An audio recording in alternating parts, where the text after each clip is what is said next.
Hola, ¿qué tal amigos? Bienvenidos a mi canal, bienvenidos a Enigma de lo Desconocido. Mi nombre es Diego Filardi para los que no me conocen y hoy vamos a dar comienzo a una saga de ciertos documentales, una serie de documentales, donde para poder llegar al final, a la comprensión verdadera de la importancia que tiene nuestro verdadero ser, quiénes somos y cuál es el verdadero potencial que tenemos que entender primero todo el cuento o toda la mentira, por así decirlo, en la cual venimos inmersos desde hace mucho, mucho, mucho tiempo atrás. Y todos estos sistemas de dominación, directos o indirectos, utilizando los procesos cognitivos y también el sistema de la culpa, el miedo y el engaño.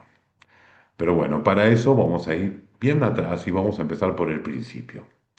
Durante mucho tiempo, y aún hoy en día, se sigue sosteniendo la idea de un Dios denominado Jehová, Yahvé, Elohim, como único Padre creador del universo y de la tierra, omnipresente, omnisciente y todopoderoso. Pero realmente todos estos adjetivos no hablan precisamente de estos seres mencionados.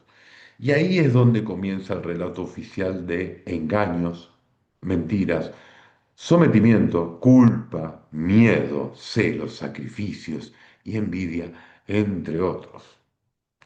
Es una cuestión más humanizada, de manera muy clara y elocuente para los ojos naturales del pensamiento crítico, quedando relegado, obviamente quedando relegado, lo verdadero que importa, que es el amor y la energía que el amor conlleva. Pero bueno, volviendo al tema, para unos es Dios, para otros es un falso Dios. Lo cierto es que el nombre de Yahvé o Jehová es en primer lugar el resultado de una convención de los antiguos textos bíblicos hebreos. Lo que aparece para referirse a esa figura son cuatro letras que transcritas al alfabeto latino corresponden a la letra YHWH.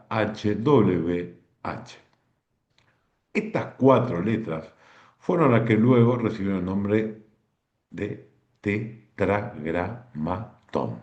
Sí, tetragramatón, el cual ha sido ampliamente utilizado en círculos místicos y esotéricos. Sí, el mismo nombre es el que es utilizado en el esoterismo y la magia. Es curioso cómo cultos, por nombrar algunos evangelistas, sobre todo, ¿no? Aborrecen la magia, pero terminan alabando lo mismo desde otro cuento, jactándose de que es la verdad absoluta y de que todo lo puede y él todo lo hace y es Dios, pero están alabando lo mismo. Estas letras permanecieron, porque en realidad hay que entender un poco la historia, ¿no? Y no quedarse tan encerrado en un libro, sino que abrir la cabeza y investigar, investigar y no creer todo lo que te dicen, sino buscar, comprobar y entender con la razón y la mente que Dios nos dio. Claramente, si no, no nos las hubiese dado.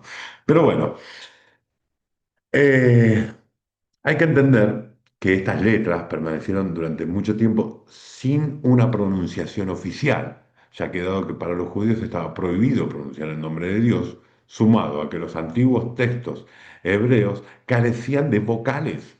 No se sabía en realidad cómo pronunciar ese nombre y para eso nos tenemos que recién adentrar un poco en lo que sería, o en la supuesta Edad Media, cuando los hebreos agregaron las posibles vocales para ese nombre, y de ahí tenemos por un lado Yahvé y por el otro lado, con alguna traducción, el famoso Jehová.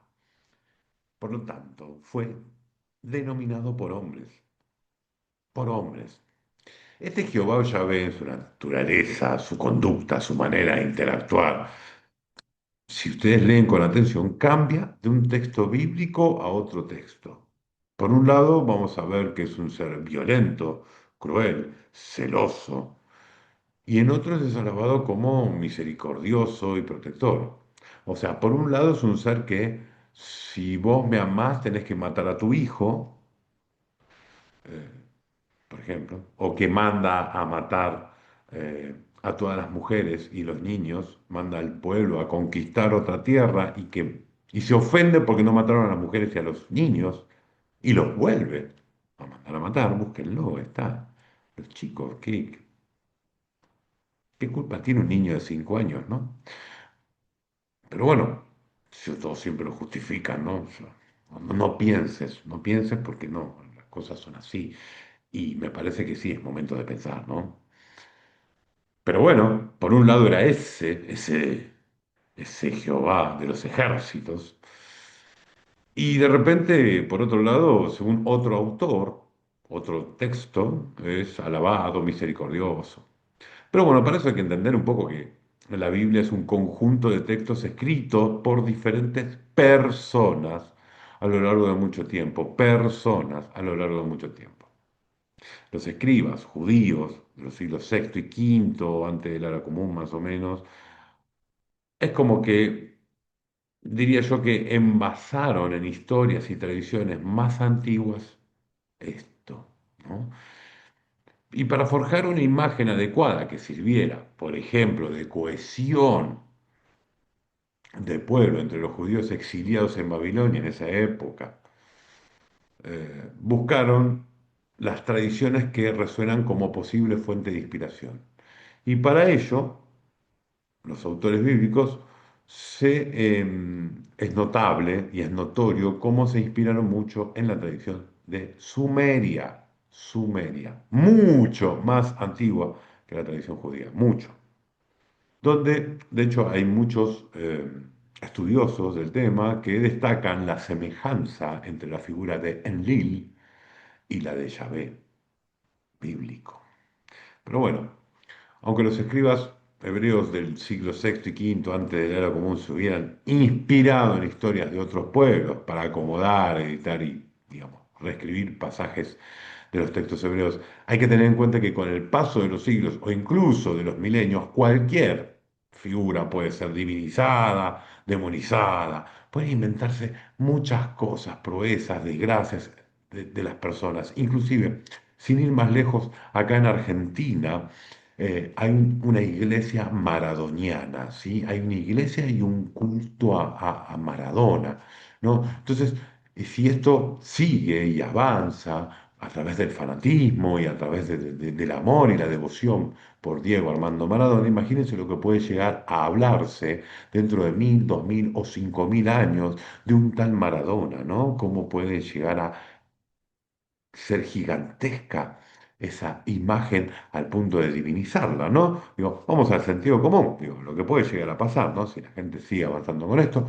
cuando los que vivimos actualmente sabemos que fue uno de los mejores jugadores del mundo y nada más, pero bueno, con el paso del tiempo puede llegar a divinizarse, uno nunca sabe. Y esto es un poco a lo que apelamos también, empezar a tener un poco más de sentido común y empezar a analizar con rigurosa con estricta minuciosidad los textos y las cosas que recibimos y no cerrarse, sino al contrario, abrirse y leer el contexto y el contexto de la historia del momento en que fueron escritos, ¿no?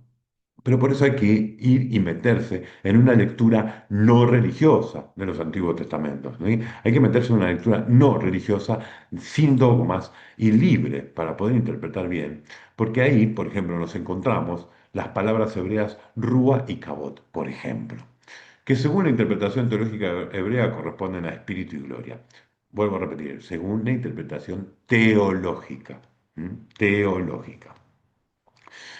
Pero sin la interpretación teológica, si vamos a lo que significa naturalmente y puramente eso, la palabra rúa no significa espíritu, sino viento o algo que se mueve en el viento. Y cabot no significa gloria, sino hace referencia a un objeto grande que vuela por los cielos.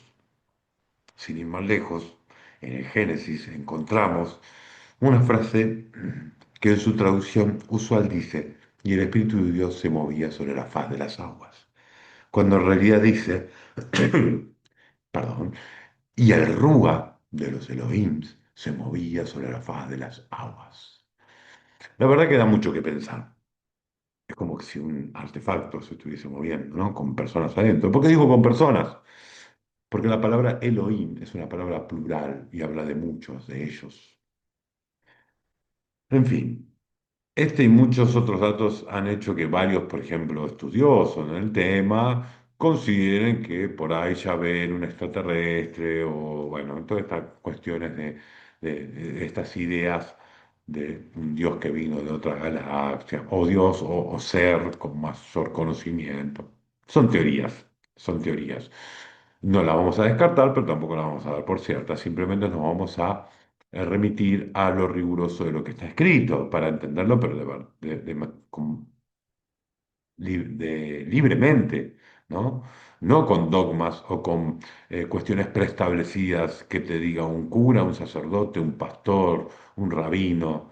No, eso ya está viciado. Yo necesito ser libre para poder entender desde lo que puedo llegar a ver y a analizar cómo está escrito, ni más ni menos.